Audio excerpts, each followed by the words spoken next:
Many people are saying that the money that has been used to build a mandir could have been used in a better way, maybe probably been used to make a hospital, which would have really helped the people. So what is your view on that?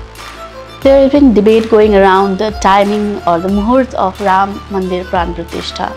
So people are saying that we could have waited for the election to get over. So what is your opinion about this, and is it accordance to scriptures?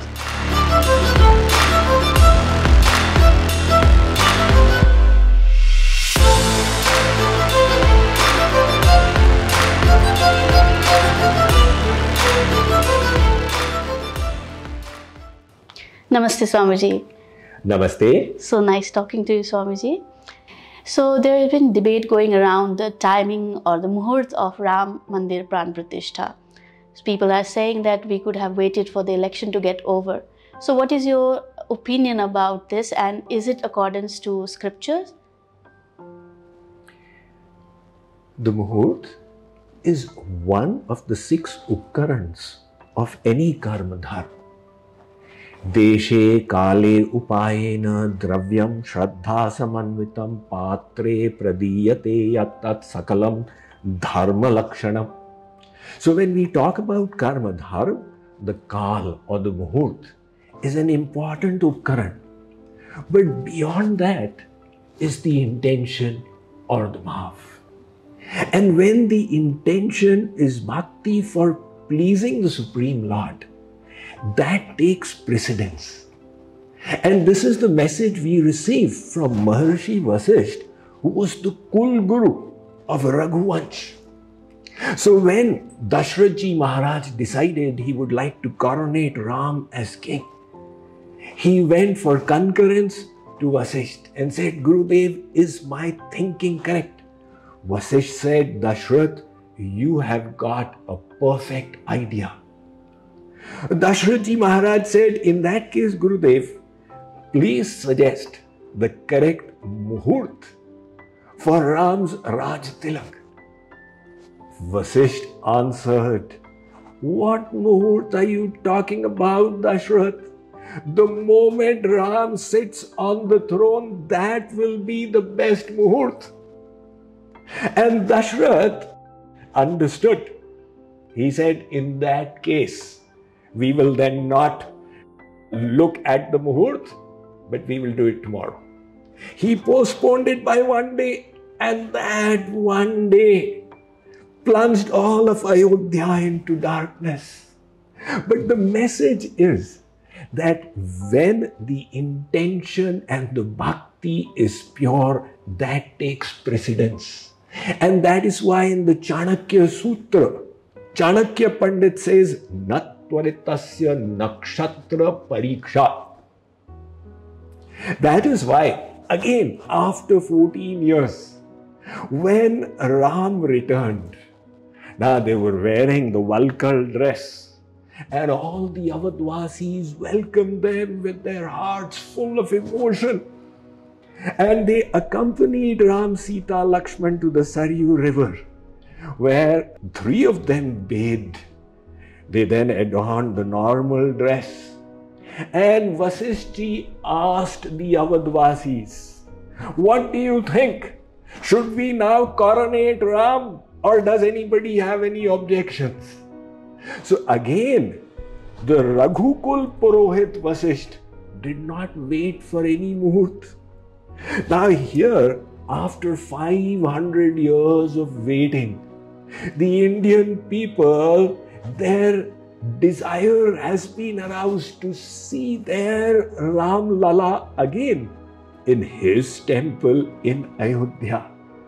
And this Muhurt has been done, fixed in accordance to the Dharma Shastras by the Dharma Gurus. Now for people to raise an objection, no, you wait for the elections to be over, I personally feel it is unnecessary. And at this stage, we must definitely proceed with this Muhurt, which is the ideal in the circumstances. What is the importance of Ram Mandir for us Indians as a civilization and race? Any civilization is nourished by the epics, its historical books. For example, if we look at the Western civilization, it has its roots in the Greek civilization, and their epics were the Iliad and Odyssey. Now, these were based on mundane romance themes, and hence the civilization that evolved from it, the Roman civilization, Portuguese, Spanish, British, American, they all became more materialistic and outwardly oriented. On the other hand, our Bharat has always been called the Jagadguru of the world. And when it comes to spirituality, intuitively people know that these Indians, they may be poorer in certain things, they may win less Olympic medals than others, but in spirituality, they are way ahead. And why is that the characteristic of our Indian civilization? Because its roots lie in its epics. These are the Ramayana, the Mahabharata, the Puranas that nurtured and nourished the minds, the culture of the people. Even today, you will find that dance themes are based on these sacred books. Music is based on it, literature is based on it, architecture has been inspired by it. So the civilization that grew in Bharatvarsh for us Indians is deeply spiritual. And today, when India is poised for a great leap forward in development, where people are saying it is inevitable that in a few years we will become the third biggest economy in the world. The question is, what kind of development do we want? Do we want just a development that is devoid of culture, of values? Do we want India to be a mere economic power? There are varieties of development. There is one model that China has adopted. But is that the kind of development we want? It's just common sense that we should go for such a development that recognizes the roots of our culture, which were nourished by hundreds of saints who came in this land and gave us messages of inspiration, character development, sacred books that created the bedrock for our culture, and then develop further on it. So this Ram Mandir is a great step in solidifying our spiritual roots. And definitely people have been instrumental in bringing this about. It was not made by government funds, by the individual donations of people, but behind them all is Bhagwan Ram himself. So as Bharatvarsh moves into its predestined role of becoming a Mahashakti of the world, this is a very fundamental, positive thing, development that is happening, which will go a long way in ensuring a complete development of the Indian people and the Indian civilization and Bharat as a nation.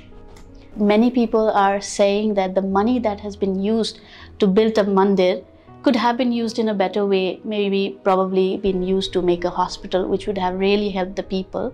So what is your view on that, or those discussions that are going around? We definitely need many more hospitals to ensure that people get the physical care that they need. Because health ultimately is the first wealth. Health is wealth, and without that, then nothing much remains. But when we talk about health, it does not refer merely to physical health. There is also emotional health, social health, and spiritual health. Now, the World Health Organization of the United Nations, their definition of health is that it is the physical, emotional, social, and spiritual well-being of an individual, and not merely the absence of disease. So if a person is nirog, free from physical diseases, but internally disturbed, internally full of negativity, anxiety, hatred, fear, would you call that a healthy person? So how do you remove these negativities from within? Science realizes it does not have the technology for this. And that is why the greatest of scientists have accepted the need for another science, which is the spiritual science. Einstein himself, he said science has succeeded in denaturing the plutonium atom, but it cannot denature the evil in man's hearts. So there is the need for spiritual science in everybody's life. They all practice spirituality differently.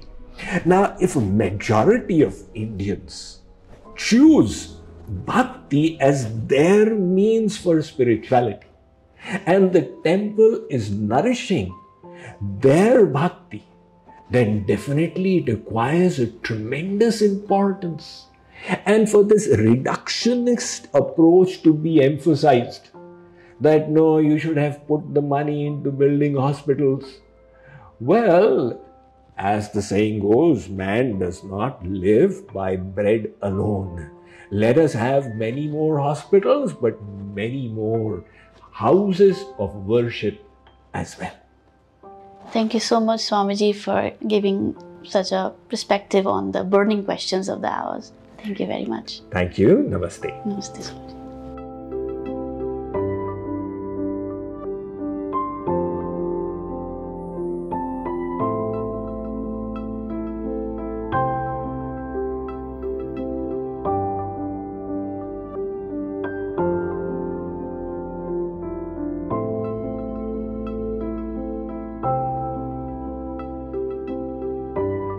God doesn't care for your wealth, for your intelligence, for your status. God doesn't care for your education, for your austerities, for your mantras. God doesn't care for your success, for your physical strength, for your rituals, for your ability. God is hungry. God is hungry for love. For love. Jai Radhe Krishna Radhe. Get closer to God. Get closer to God. Krishna ki Krishna na jaye, dure jaye Radhe.